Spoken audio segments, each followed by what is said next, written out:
Bonjour à tous et bienvenue sur ma chaîne. Aujourd'hui, nous allons nous intéresser à un cold case dont le dénouement se fait attendre depuis 33 ans, le meurtre de Sylviane Cass. Alors, restez là.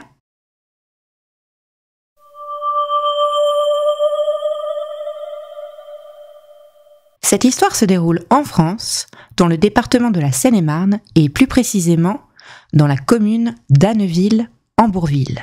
Nous sommes le 5 avril 1992 chez la famille Cass. Leur maison ne passe pas inaperçue. Elle fait plus de 600 mètres carrés, c'est l'une des plus majestueuses de la commune. Elle est composée d'André, le père, de Sylviane, la mère, et de leurs 4 enfants, Nathalie, Julien, Jérôme et Aurélien. Il est 19h10 lorsqu'André Cass et ses enfants rentrent chez eux.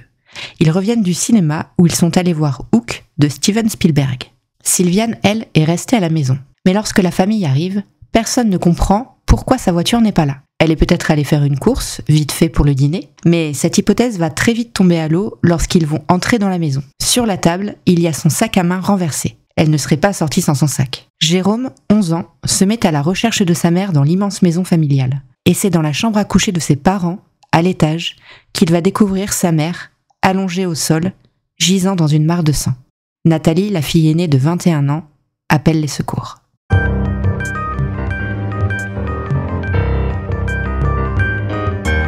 Sylviane Cass naît en 1952. Elle a tout juste 40 ans au moment de sa mort. Elle rencontre celui qui va devenir son mari, André, à l'âge de 17 ans. Très vite, ils aménagent ensemble et les bébés se suivent. André va faire fortune dans l'immobilier. C'est comme ça qu'ils arrivent à acheter leur luxueuse maison.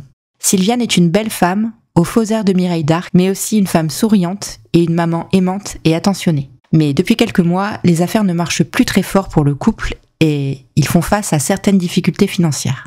Le jour de son meurtre, Sylviane a reçu sa fille et son beau-fils, qui ne vivent plus chez les parents, pour le déjeuner. C'est au cours du repas que les enfants ont décidé d'aller au cinéma.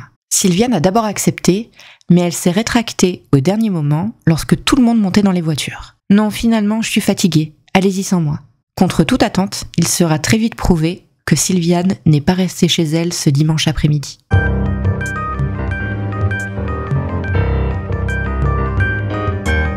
À l'entrée de la chambre à coucher, Sylviane gît sur le dos. Elle a 3 plaies visibles sur la poitrine et une carabine Winchester est posée sur son abdomen. Le fil du téléphone est enroulé autour de son cou.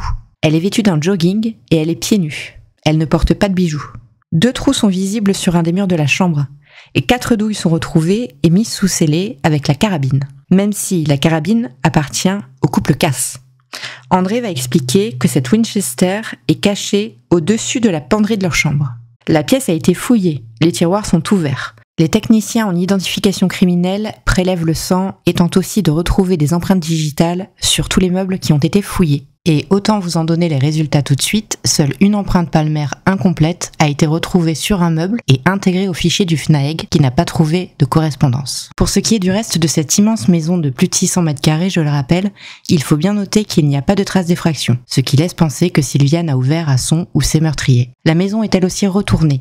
Il manque des tableaux au mur, les tiroirs sont ouverts, bref, le mobile du crime ne semble plus faire aucun doute, un cambriolage qui aurait mal tourné. Et ce qui tend vers cette hypothèse, c'est qu'ils vont retrouver également dans l'escalier qui mène à la cave une mare de sang, mais aussi les chaussons de Sylviane. On pense qu'elle y a été poussée pour la neutraliser, le temps de dépouiller la maison. Mais ce que le ou les meurtriers de Sylviane semblaient ignorer, c'est qu'il y avait un autre escalier dans cette cave menant à la chambre du couple. Et sur les murs de l'escalier sont également retrouvées des traces de sang. La police pense qu'elle est remontée prendre sa carabine, qu'elle a tenté de tirer sur un individu, mais qu'un second serait arrivé par derrière pour l'étrangler avec le fil du téléphone, afin que son complice puisse la désarmer et l'éliminer. Dernier élément et pas des moindres, les 2 chiens de la famille, dont un qui faisait 42 kilos, ont été retrouvés enfermés dans une des nombreuses pièces de la maison. Mais pas n'importe laquelle, celle où Sylviane les laissait lorsque la personne qu'elle recevait n'était pas très à l'aise avec les chiens.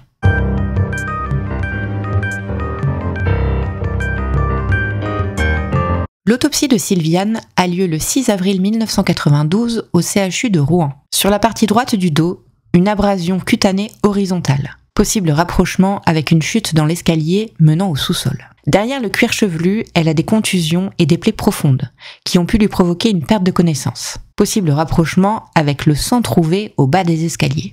Lésions au niveau du cou, marque de sillon et strangulation. Ça, il n'y a aucun doute, c'est le fil du téléphone. Dans son corps, 3 projectiles d'armes à feu, dont 2 ont perforé le cœur et les poumons. La carabine Winchester 22 long rifle est bien l'arme du crime. On trouve des résidus de poudre sur ses mains. Cela veut dire qu'elle a aussi tiré avec la carabine.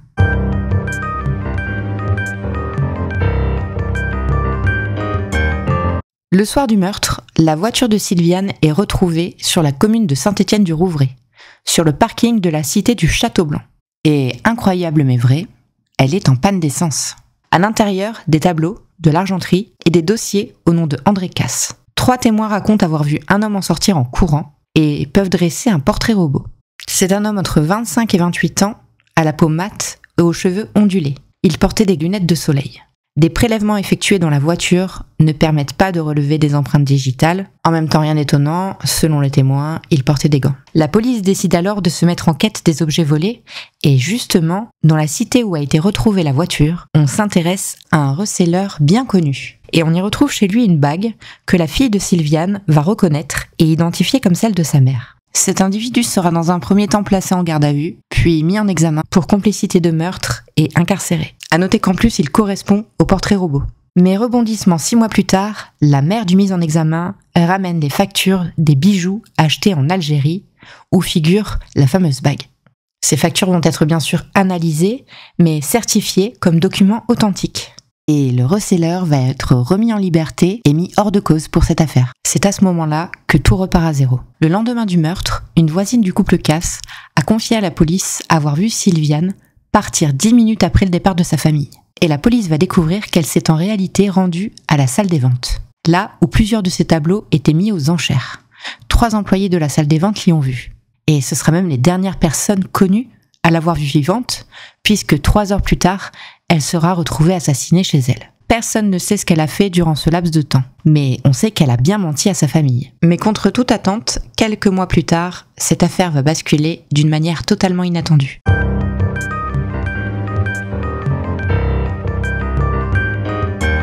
Le 30 juillet 1993, un trafiquant de drogue est arrêté avec une grosse quantité sur lui.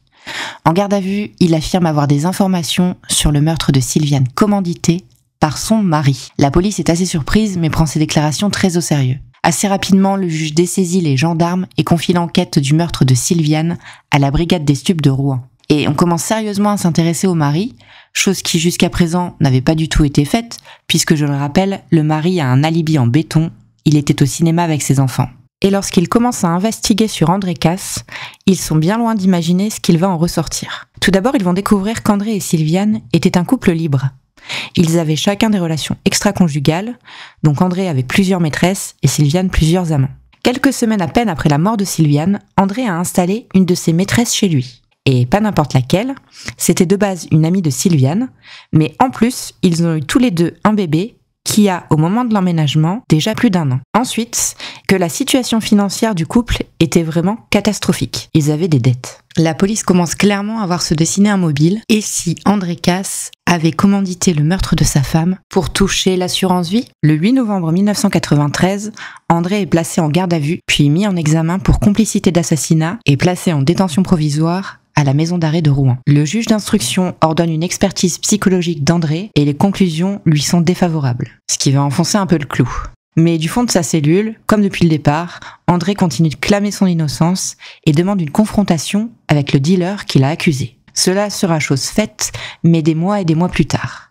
Et la surprise, le dealer déclare qu'il ne maintient pas ses déclarations qui ont été faites sous la contrainte. Alors, le 13 juin 1995, après 19 mois de détention, André Casse est libéré. Mais le parquet fait appel de la décision et la justice ordonne très rapidement sa réincarcération.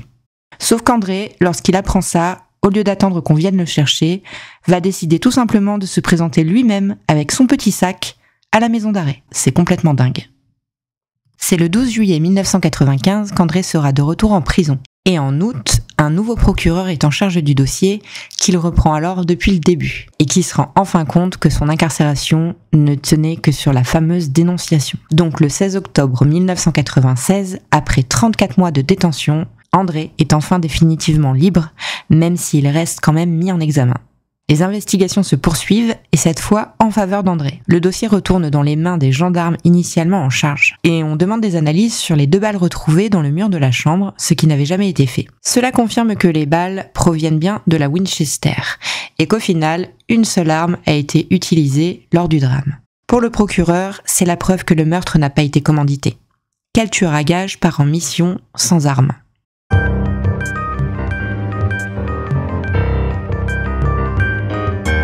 En réépluchant le dossier, les gendarmes retrouvent le témoignage de la femme de ménage des Casses. Elle témoigne qu'en mars 1992, soit 1 mois avant le drame, un vendeur de lithographie est venu sonner à la porte des Casses.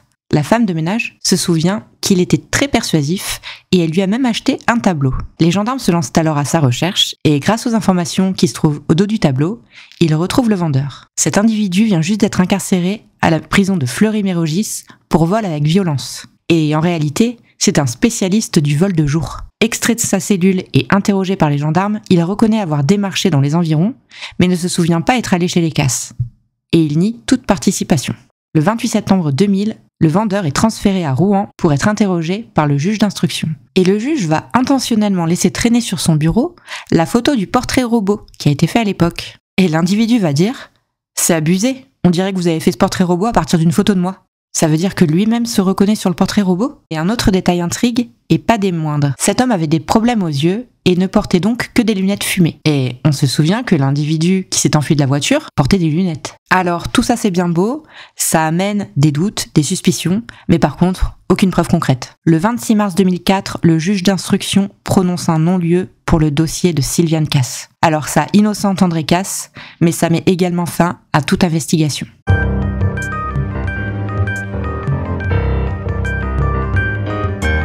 En 33 ans, cette affaire a fait le tour de nos écrans et il est impossible que vous soyez passé à côté d'André Casse, qui a participé à toutes les émissions de télé possibles et qui a également écrit un livre sur l'injustice qu'il a subie dans cette histoire. Notons que les 4 enfants des Casse ont été oubliés par la justice et livrés à eux-mêmes durant les 1041 jours de détention provisoire de leur père, ce qui est complètement hallucinant. André, quant à lui, n'a pas touché d'assurance vie, puisqu'elle était au nom de la banque auprès de laquelle Sylviane avait des crédits. Et oui, Sylviane n'avait que des dettes. La maison a été elle aussi vendue pour rembourser les crédits. Petite parenthèse, mais fun fact, au cours de mes recherches sur cette histoire, je suis tombée sur la maison des Casses, actuellement en vente sur le site internet d'une célèbre agence immobilière familiale de luxe. Alors, elle n'est pas donnée, mais elle envoie quand même du lourd. En 2007, André Casse a touché 103 000 € de dommages et intérêts. Bon, et Sylviane dans tout ça? L'affaire a eu beau être ultra médiatisée, le ou les coupables courent toujours dans la nature. En 2024, André Casse a fourni de nouveaux éléments à ses avocats pour demander la réouverture du dossier, sans plus de retour à ce jour. Personnellement, je me demande de ce qu'il en est de cette empreinte incomplète retrouvée sur la scène de crime qui avait été intégrée dans le FNAEG et qui n'avait pas matché à l'époque. Est-ce que 33 ans plus tard, on pourrait pas l'exploiter davantage? Est-ce qu'on a gardé des scellés qu'on pourrait également réanalyser? À la justice maintenant d'en décider.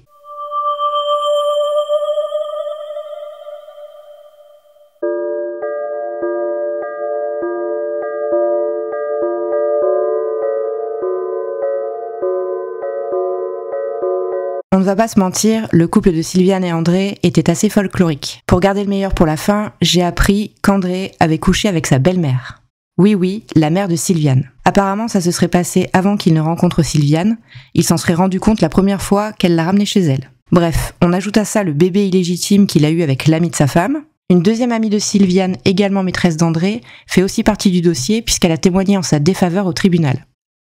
Excusez-moi, mais c'est quand même une drôle de conception de l'amitié. Alors si André couche avec les amis de sa femme, est-ce que Sylviane couche aussi avec les amis d'André? C'est ce qu'on peut en déduire. Mais en réalité, on n'en sait rien. Personne ne s'est intéressé à cette piste. Résultat, on ne sait pas vraiment qui étaient les amants de Sylviane. On sait que Sylviane a menti à sa famille en leur disant qu'elle était fatiguée et qu'elle s'est rendue à la salle des ventes. Et si elle y avait rencontré un ami d'André, amant de Sylviane, et elle l'aurait invité pour dîner, histoire de profiter de l'absence de tous pour batifoler un peu et de faire une surprise à André à son retour? Est-ce qu'on a vérifié si Sylviane avait eu un rapport sexuel avant sa mort? Je n'ai rien trouvé en ce sens en tout cas. Donc elle aurait mis elle-même les chiens dans leur pièce, et après leurs ébats, elle aurait pris une douche, enfilé un jogging et serait descendue pour commencer à préparer le repas.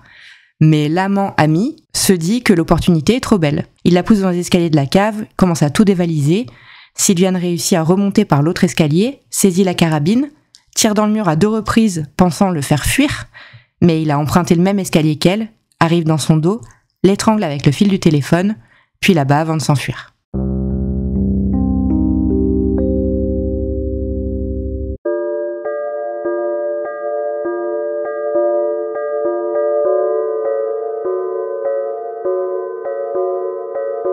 Sylviane est rentrée de la salle des ventes. Elle a pris sa douche et elle s'est remise en jogging. Elle dépose elle-même les chiens dans leur pièce, histoire d'avoir la paix pour pouvoir cuisiner tranquillement. Quand soudain, on sonne à la porte. Et c'est le fameux vendeur de lithographie. Il vient soi-disant pour voir la femme de ménage avec qui il a sympathisé il y a quelques jours et qui lui a acheté un tableau. Sylviane est intriguée, et puis l'art, c'est son domaine. Sans se méfier, elle fait entrer l'homme pour qu'il lui montre ses tableaux. Mais si cet homme est revenu aujourd'hui, ce n'est ni pour vendre des tableaux, ni pour se faire une nouvelle amie. Il vient mettre à exécution le plan qu'il a préparé lors de sa première visite. Alors il procède de la même manière que l'amant. Je rappelle qu'il a un casier pour vol long comme le bras, que c'est un spécialiste du vol de jour, et que lui-même se reconnaît sur le portrait robot. Ça fait quand même pas mal de coïncidences étranges, vous trouvez pas? Et en voici une petite dernière. En 2005, une journaliste qui s'intéressait à l'affaire Cass a retrouvé une ex-petite amie de notre vendeur de lithographie. Il lui a confié avoir déjà buté une vieille.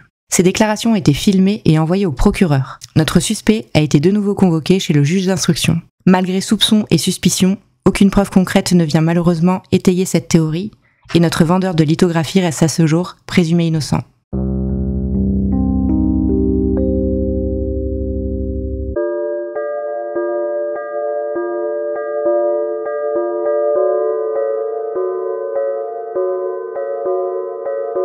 La police pense depuis le début qu'il y avait 2 personnes au domicile des Cass ce dimanche après-midi. Un qui l'étrangle avec le fil du téléphone et un qui la désarme puis qui la bat. Pourtant, paradoxalement dans cette affaire, les personnes suspectées étaient en solo.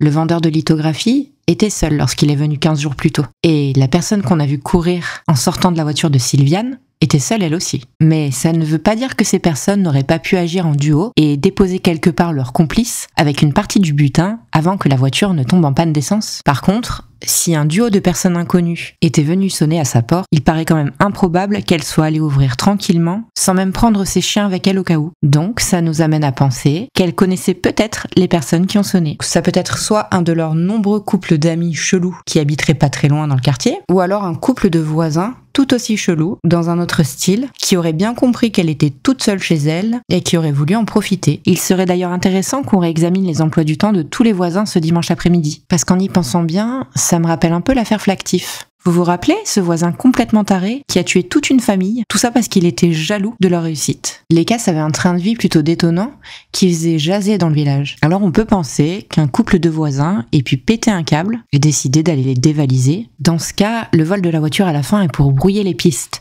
histoire d'aller la perdre le plus loin possible, afin qu'on s'intéresse pas trop au périmètre restreint autour de la maison, et qu'on s'écarte alors totalement de la vérité.